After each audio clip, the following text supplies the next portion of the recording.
This is a tutorial on how I cut the shirt on your screen. First of all, you rule out your straight line. Then after that, you drop the shoulder with 2.5 inch. Then connect it to the line that you ruled out initially. So after that, you retake the measurement. This person's measurement is 10 inches. I added 2.5 for the buttonhole allowance, then the seam allowance. Okay, right here I'm marking out the buttonhole allowance. Then after that, I mark out my shoulder measurement and added extra inch, a seam allowance for the sleeve. The neck is 2.5 by 3 inches. That's what I did here.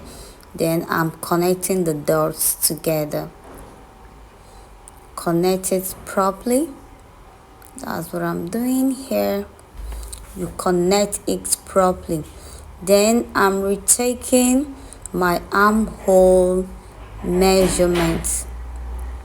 Remember, as you're marking out your armhole measurement, add that same seam allowance you added for the buttons. It has to be included. Then because of the dropping, I made my armhole 6.5 inches. So you get the midpoint of it. You come out with 1/2 inch. Then you connect with your ruler. You connect it properly with your ruler.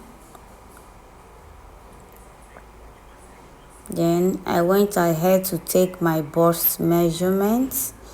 My bust measurement plus the button allowance and the seam allowance. Then I did -1.5 to get my waist measurement. So my waist measurement was 36. Because of it's a shirt, I added 4 inch to make it free on the person. I added my seam allowance.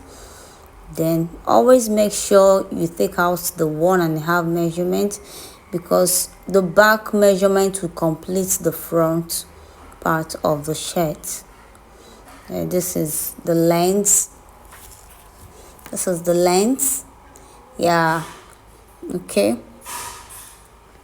Then you connect. You take it up with 1.5 inch and connect it down. You will take your measurement and be sure